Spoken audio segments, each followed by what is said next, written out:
Hello everyone, you are warmly welcome to Saman Yapa YouTube channel. අද දවසේ පාඩමෙනුත් වෙනද වගේම ඔයාට බොහෝමයක් දේවල් ඉගෙන ගන්න පුළුවන්. A train had derailed. A train had derailed. කෝච්චියක් තිබුණා පීලි පැනලා. එහෙනම් පීලි පනිනවට මොකක්ද අපි කියන්නේ? derail කියලා. derail. derailment පිහිලි පැනීම. derailment had derailed පිහිලි පැනලා තිබුණා. නැත්නම් අපි කියන්නේ පීලි පැනලා තිබුණා. And toppled. Toppled means fallen over. මේ සිද්ධිය සිද්ධ වෙලා තියෙන්නේ at Rotterdam in Mineria. At Rotterdam in Mineria. A train had derailed and toppled at Rotterdam in Mineria. Two wild elephants. One ali didenek died. Meruna. After passe been knocked down. Knock down කියන්නේ හප්පලා බිම දානවා. To hit or knock someone or something. Intentionally or accidentally.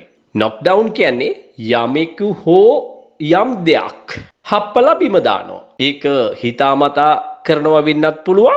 අහම්බෙන් සිද්ධ වෙනවා වෙන්නත් පුළුවන්. තාප්පයක්, ගෙයක් දොරක්, එහෙම නැත්නම් මොන හරි දෙයක් හප්පලා බිම දානවා. ඒ කියන්නේ බැකෝ යන්ත්‍රයකින් හරි කියලා හිතන්නකෝ. ඒ වගේ දෙයක හප්පලා බිම දානවා.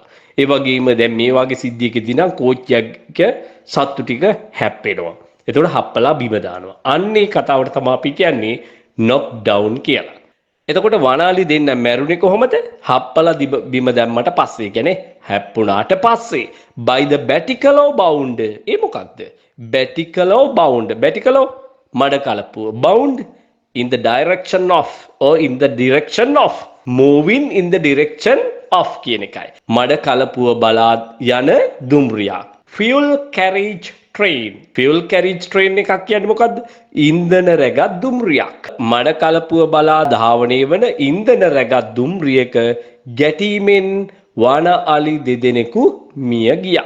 in the accident අනතුරේදී in the accident two elephants මෙතන elephants වෙන්න ඕනේ plural form එකෙන්.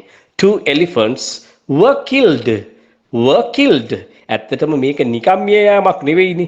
ඒක intentionally නොවෙන්න පුළුවන්. that had happened accidentally. but we say killed. එතකොට අලි දෙන්නෙක් හදිසි අනතුරේදී මිය ගියා එහෙම නැත්නම් මැරුණා. the accident had occurred. the accident had occurred. Occurred means සිද්ධ වුණා. එහෙනම් අනතුර සිද්ධ වෙලා තිබුණා during the wee hours of the day. during the wee hours of the day. ඒ කියන්නේ මොකක්ද? wee hours කියලා කියන්නේ පාන්දර 1 2 3 4 5 අන්න ඒ වගේ වෙලාවල් වල. ඒ කියන්නේ මොකක්ද එතකොට? very early morning. එහෙම නැත්නම් very early in the morning. අන්න ඒ අදහස ගෙන දීම සඳහායි the wee hours කියලා පාවිච්චි කරන්නේ. එතකොට අපි දන්නවා the rush hours. තදබදය වැඩි වෙලාවට අපි කියන්නේ the rush hours කියනවා. the peak hours කියලා අහලා තියෙනවා. ඒ වගේම අවස්ථාවක් තමයි the wee hours කියලා කියන්නේ. ඊළඟට අපි දැනගන්න ඕනේ මේ occur කියන වචනේ තමයි ඉංග්‍රීසියේ ඇඩ්වාන්ස් වචනේ විදිහට පාවිච්චි කරන්නේ සිද්ධ වෙනවා කියන අර්ථය ගැනීම සඳහා. ඉතින් මේකට සමාන පදයක්සේ take place පාවිච්චි කරන්න පුළුවන්. ඒ වගේම කතරේදී ඊටාම බහුලව පාවිච්චි කරනවා happen කියන වචනය ඒ වෙනුවට. The accident had occurred during the wee hours of the day. එතකොට මේ අනතුර සිද්ධ වෙලා තියෙන්නේ පාන්දර අලුයම් කාලයේදී. A herd of elephants. අලි රංචුවක්. A herd of cattle. ගවයෝ රංචුවක්. අන්න ඒ විදිහටයි මේක නිර්මාණය වෙන්නේ. Crossing the railway line. එහෙනම් මේගොල්ලෝ මොනවද කරමින් හිටියේ? Crossing the railway line. මේ railway line එක දුම්රිය මාර්ගය හරහා පනිමින් හිටියා. අන්න ඒගොල්ලන්ට මොකද උනේ? Met with this accident.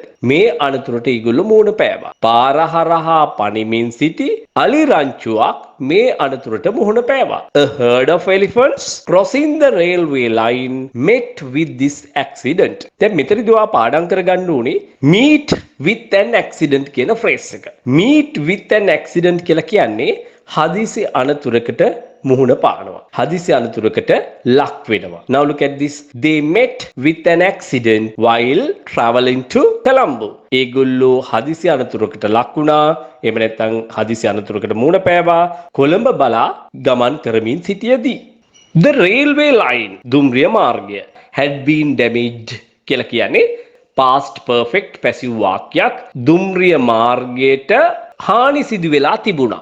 කොහොමද වෙලා තියෙන්නේ? Extensively. Extensively කියන්නේ මොකක්ද? To a great extent.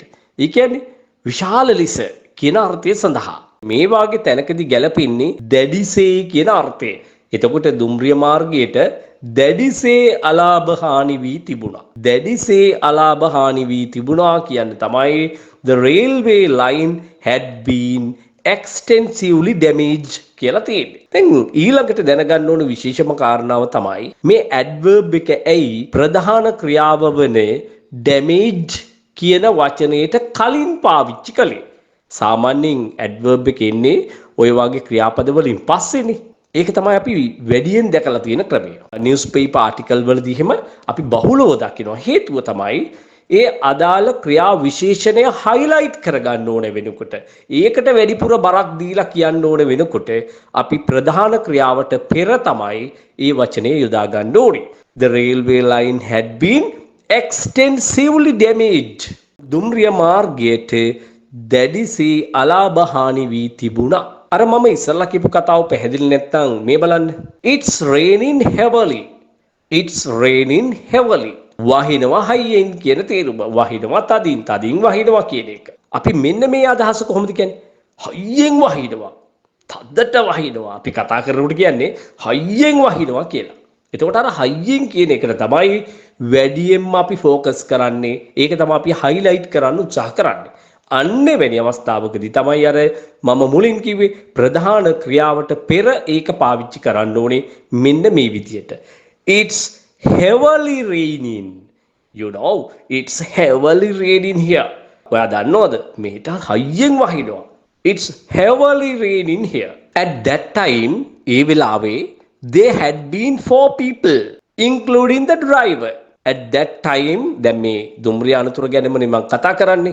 At that time මේ මොහොතේදී there had been ඉඳලා තිබුණා. දැන් there were කිව්වනම් හිටියා. had been ඉඳලා තිබුණා. There had been 4 people including the driver. රියදුරාද සමග. ඒ මොහොතේදී රියදුරාද සමග 4 දෙනෙකු ඉඳ තිබෙනවා. But none of them were injured. ඔවුන්ගෙන් කිසි කෙනෙකුට තුවාල වුණේ නැහැ. ඒ වගේම ඔතන verb වෙනුවට had been දාන්න තිබුණා. had been දැම්මොත් අර්ථය වෙලා තිබුණා. දැන් අපි මෙහෙම කියන්නකෝ. None of them had been injured. None of them had been injured කියලා ගත්තොත් ඔවුන් කිසිවෙකුට තුවාල වෙලා තිබුණේ නැහැ. අන්න තිබුණේ නැහැ කියන්න තමයි අපි had been පාවිච්චි කරන්නේ. None of them had been injured. එහෙම නැත්නම් කියනවා none of them had been hurt. ඔවුන් කිසිවෙකුට කිසිම කරදරයක් වෙලා තිබුණේ නැහැ. ඉතින් මෙන්න මේ විදිහට ඔයා ඉගෙන ගන්න දේවල් ඔයාගේ දැනුමත් එක්ක මිශ්‍ර කරගෙන පාවිච්චි කරන්න ඉගෙන ගන්න ඕනේ. විශේෂයෙන්ම හොඳ පුහුණුවක් ඇතුව සූදානම් වෙලා තියෙන්න ඕනේ. ඔයාට මගේ online classes, physical classes, ඒ වගේම residential classes වලට සම්බන්ධ වෙන්න පුළුවන්. Hi everyone, I am Shadi Premchandra, retired army officer.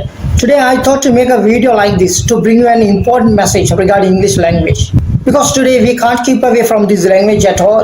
We know nowadays how people are struggling to learn this language. Some people give up learning this language because of that effort.